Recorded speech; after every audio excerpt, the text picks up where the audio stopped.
Le comento de otro que también está en el centro del debate público, la revocación del mandato, en donde la ciudadanía decidirá si quiere que el presidente termine su mandato de 6 años o no. Sobre esto, esta mañana el presidente López Obrador adelantó que en los próximos días se aprobará la ley reglamentaria necesaria para este ejercicio democrático.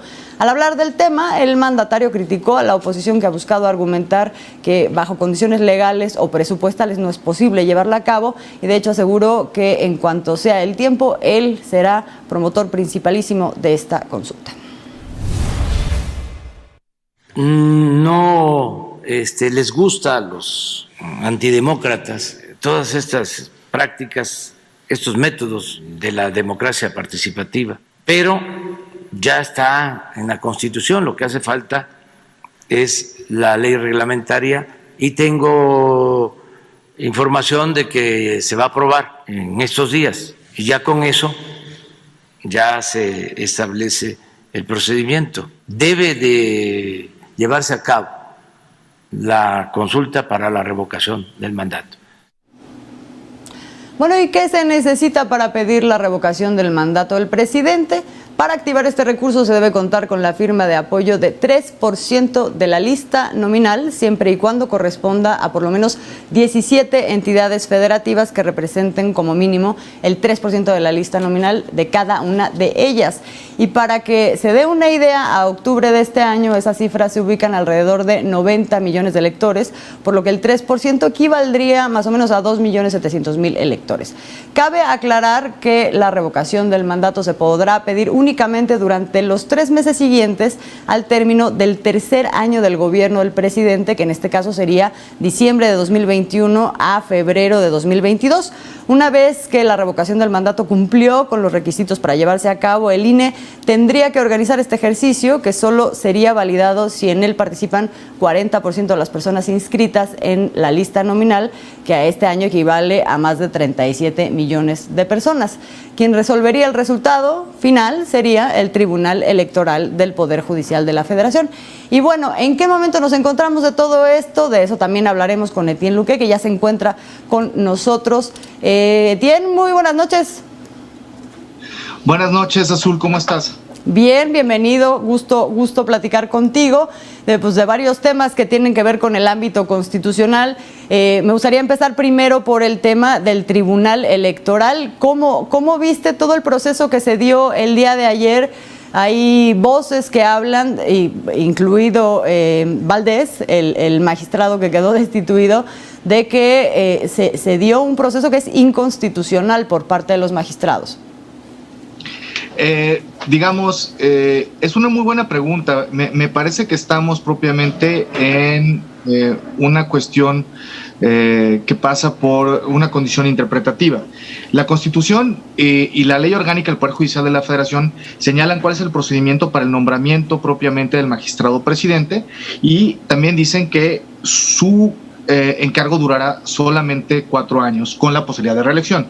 Entonces pareciera de una lectura, digamos, muy rigorista y puntual de la Constitución y de la ley orgánica, que el nombramiento pues es un nombramiento que, salvo algún problema que se entienda como causa grave, pues no está sujeto a revocación por parte del órgano que lo nombra.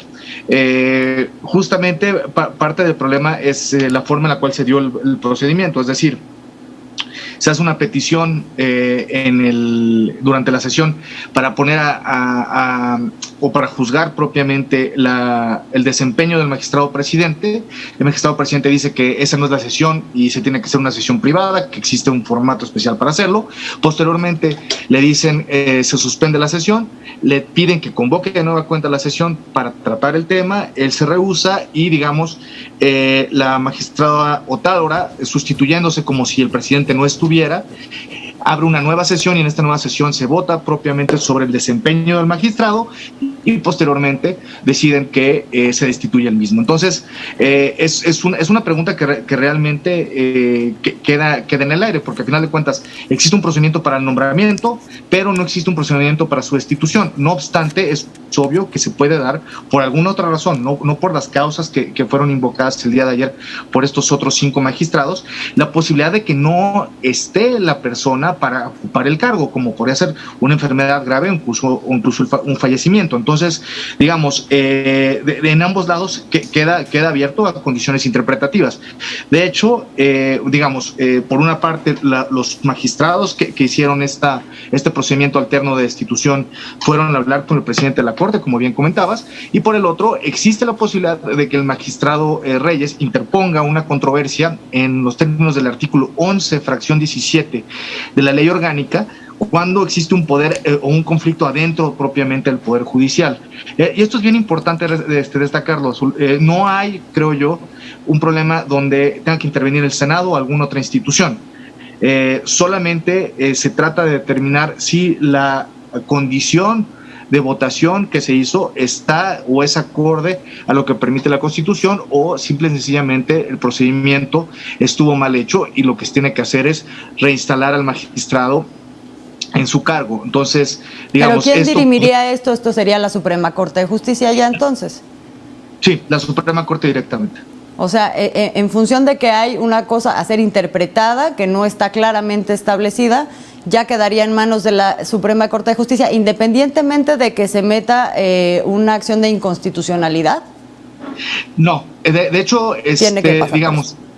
Eso es una pregunta interesante, porque hubo pronunciamientos por parte del Senado, por ejemplo, ¿no? Uh-huh. Yo creo que aquí no corre, porque al final de cuentas el nombramiento del presidente depende exclusivamente de los magistrados, es decir, no es un cargo en el cual participa el Senado. El Senado participa en el nombramiento mismo de los magistrados, pero no una vez que estos ya integran el tribunal y entre ellos mismos deciden quién es el que debe de ser el presidente y ejercer las funciones de presidente. Es más, incluso se podría considerar que sería una injerencia indebida por parte de otro poder el hecho de que alguien dijera quién es el que los debe de elegir. No obstante, esto no significa que si alguien ya fue electo deba de concluir su término de conformidad a lo que marca la Constitución y la ley orgánica del Poder Judicial de la Federación. Entonces, estamos, digamos, en una crisis política, ¿no?, en la cual propiamente, de nuevo, y un poco lo que pasaba también, recuerdas, ¿no?, con la controversia en el caso del gobernador de Tamaulipas, en una zona gris donde no hay realmente una norma clara que nos diga qué es lo que debe de resolverse. Ahora, también te voy a decir una cosa, tomándoles de una perspectiva estrictamente constitucional, se entiende que un órgano solamente puede hacer aquello para lo cual está expresamente facultado. Entonces, pareciera que una lectura, digamos, también muy rigorista, en el sentido de que no existe una atribución para destitución propiamente del presidente, pues nos daría simplemente que lo que se hizo como procedimiento, pues no está justificado. Para eso no estarían facultados. Para eso no estarían facultados, sí, digamos, esa también es la otra lectura, porque, claro, digamos, lo interesante, a mí me encantaría ser abogado de alguna de las partes justamente para poder argumentar, porque me parece que hay muy buenos argumentos para una y para otra, ¿no? Lo que sí es de llamar la atención es la disposición que tuvo el presidente de la Suprema Corte de Justicia de la Nación para recibirlos, y me parece tratar de paliar un problema que claramente tiene un corte político, es decir, claro, esto responde a situaciones fácticas que se verificaron dentro del tribunal y que generaron la división en dos bandos, ¿no? Sí, parecería que se está apostando al diálogo, ¿no? Incluso cuando habla el senador Monreal de la participación del Senado, no habla en términos de definición, sino de prestarse como interlocutor de buena fe para justamente sentar condiciones para ese diálogo, de la misma manera que ahora vemos que el ministro Saldívar los recibe y se está optando por ese camino antes que por decir esto es de esta manera. De acuerdo, y me parece lo más sensato, porque al final de cuentas, y aquí si quieres podemos conectar con la cuestión de revocación de mandato, el TRIFE es la autoridad máxima que decide y valida procesos electorales, ¿no? Entonces, en ese sentido... delicadísimo. Delicadísimo, exacto. Ya nada más entonces para cerrar, justo es delicadísimo, además estamos frente a un otro proceso que se viene que también es inédito, que es el de la revocación de mandato. Estábamos viendo todos los pasos de la ruta crítica que se había que seguir, pero para que estos se detonen tiene que haber una ley reglamentaria, entendemos, pero ahorita no entiendo dónde se encuentra, si nos puedes ayudar, Etienne, dónde se encuentra la discusión, porque por un lado se dice que sí se tiene que reglamentar, por otro lado hay senadores de la oposición que dicen no es necesario, el INE puede establecer los lineamientos. ¿Ahí en dónde estamos? Ahí es muy interesante. En primer lugar, deja decirte que la Constitución mandata que exista una ley reglamentaria, es decir, en este sentido me parece que la posición del Ejecutivo Federal es la correcta, es decir, la Constitución pide que exista una reglamentación específica al procedimiento.